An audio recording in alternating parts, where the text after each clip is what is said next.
I was asked on my subbox today what characters I think should be in Tekken 8. I wasn't aware there was a demand for my opinion. Tekken 7 currently has too many characters. It suffers from a similar issue Tekken Tag Tournament 2 does, where there is too much to memorize and learn. I don't see the move lists being compacted anytime soon, so let's assume they won't be, and base the number of characters off of that. The move list size is a different discussion altogether, and I made a video years ago before Tekken 7 came out on that matter. I'll leave a link in the description to it in case you want to look at it. I prioritize gameplay uniqueness, story purposes, popularity to some extent, and lastly, personal preference.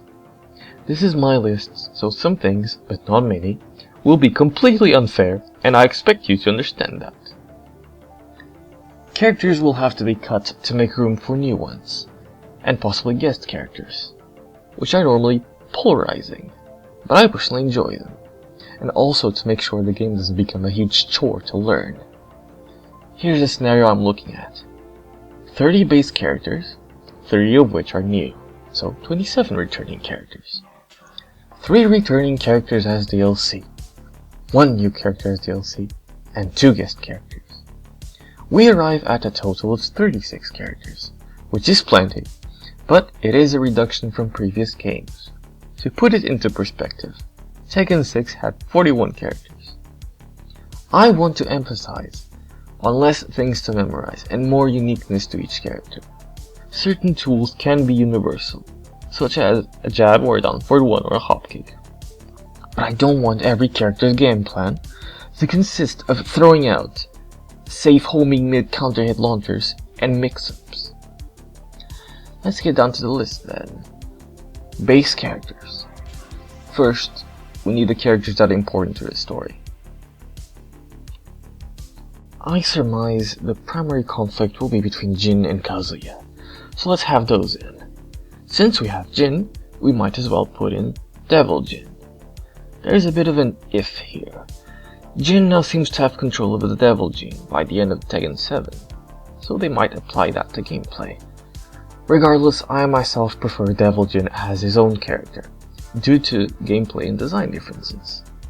Next, the supporting characters. Lorsh, Elisa, Lee, Nina, Anna, and a new character who will be hyped up as important to the story but not do anything at all, as it's usual, with Zafina and Claudio. As a returning character, Jun, so we can know for sure what happened to her, and see her return for the canonical game after so long. Let's put in some classic characters in there for the hell of it, as it's usual in Tekken games. Paul, Law, King, Lei, Ling, Yoshimitsu, Jacket, Hwaran, Brian. Let's also throw in 2 more new characters who have nothing to do with the story. We're missing a certain class of characters. Lily, Asuka, and Elisa. Now the game can tell more. 6 returning characters remaining, and here it starts to get trickier and more based on personal preference. I'll pick characters that were introduced in previous games. From Tekken 4, Steve. Tekken 5, Fang. Dark Resurrection, Dragunov. Tekken 6, Leo. Tekken 7, Claudio. Each of these represent a different martial art except for Claudio, and have become notorious in some way in the series.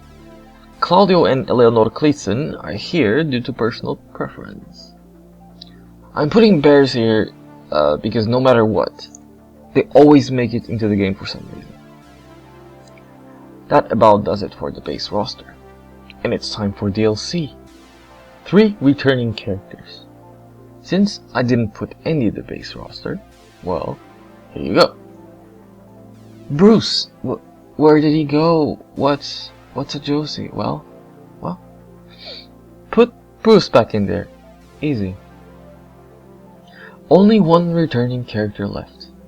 I had to think a bit about this one, and it's the one I have to justify, since the other ones are a bit evident. This is one of those completely unfair and biased situations I mentioned earlier. I want a remade Angel in. What? But we already have plenty of Mishimas. Well, see, Heihachi is dead. That's one less Mishima. So we put one more in. My reasoning is mostly based on the fact that Angel is my favorite female character in the entire series. And it was disappointing how bad she was in Tag 2. I'd like to see her with a unique mechanic and moveset rework to make her stand out better from the other Mishimas, without just being worse than them. It's also a reason to gatekeep other characters I don't want to see in the game, like Bob or Katarina. Then we have one new character. Here you go. And who could be the guest characters?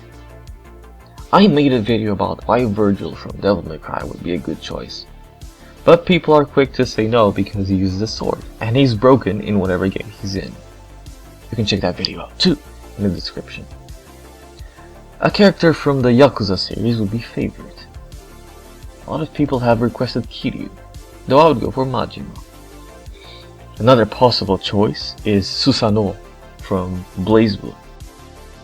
He has plenty of melee attacks that would fit right into Tekken, as well as an interesting mechanic where he has to unlock moves throughout the match.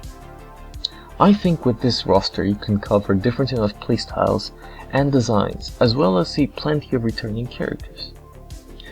Of course, many characters have to be cut to make the game not unbearable to learn, and to develop and differentiate the already existent ones further.